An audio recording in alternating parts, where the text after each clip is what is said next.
many times have you moved home in your lifetime? If somebody was to compile a list of addresses that you've had, what kind of story would that tell them about you?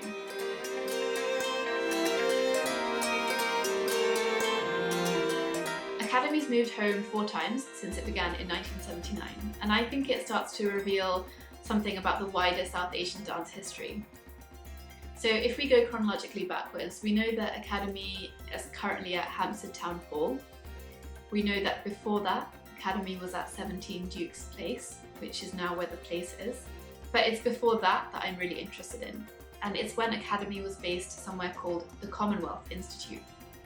It struck me because this venue, the Commonwealth Institute, seems to have been a major arts venue in London, and it keeps popping up across all the documents that I'm looking at, and yet it's not somewhere I've ever heard of before and it doesn't ring a bell. Turns out the Commonwealth Institute no longer exists. It was active from the 1960s through to the 1990s, and its purpose was, quote unquote, to inform the public of how the Commonwealth lives. It was where Akademi lived for a lot of years and where Akademi held many of its first events. If you're a history nerd like me, you'll enjoy finding out that the Design Museum in London is actually the site and the old roof of the Commonwealth Institute. This is one of the first things for me that points to South Asian dance history being quite unique in that it didn't have that much to do with dance at the beginning.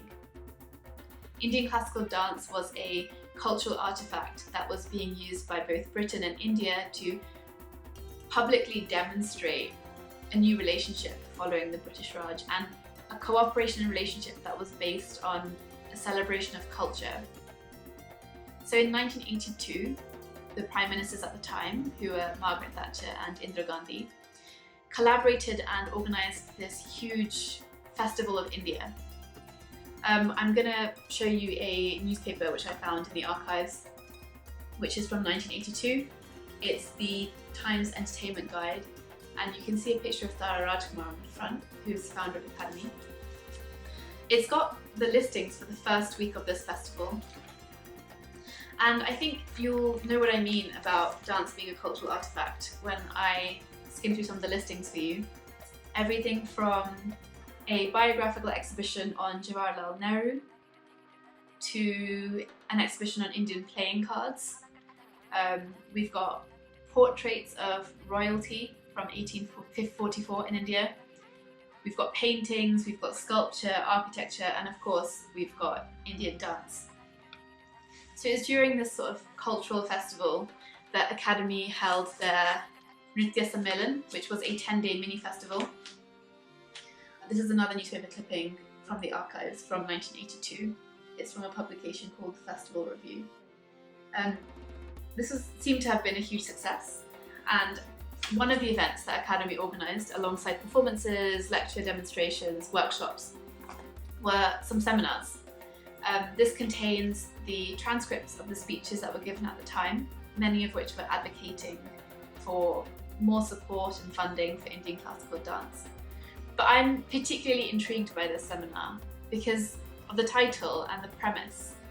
You see, multiculturalism is something that nowadays, at least in the art sector, is something that we don't question. It's something we know intuitively is important, and the discourse for us is more around how to get mainstream support to minority art. But at the time, it seemed legitimate for people to be asking the question, what is the value of Indian dance and culture? What does it add to British culture? So it's a really fascinating read for a lot of reasons, and the content reveals a lot of the discourse that was happening around the time and the struggles that people were facing in the arts industry. I'm going to read an excerpt from a speech by Reginald Massey, and I'm focused in on this one because it speaks of a really close link between race politics and Indian classical dance, which I'll be exploring in the next video. It is important that the Arts Council, in giving money to the fine arts and the classical arts of the Indian subcontinent, should give it to the people who would bring the maximum return, rather than, as has been happening lately, giving it for race relations. Funds should not be given or taken on the excuse that it is good for ethnic art, because there is no such thing as ethnic art. There's only good art and bad art. quite a controversial statement, but also quite revealing, and as I said, I'll be exploring some of the issues that come out of this in the next video.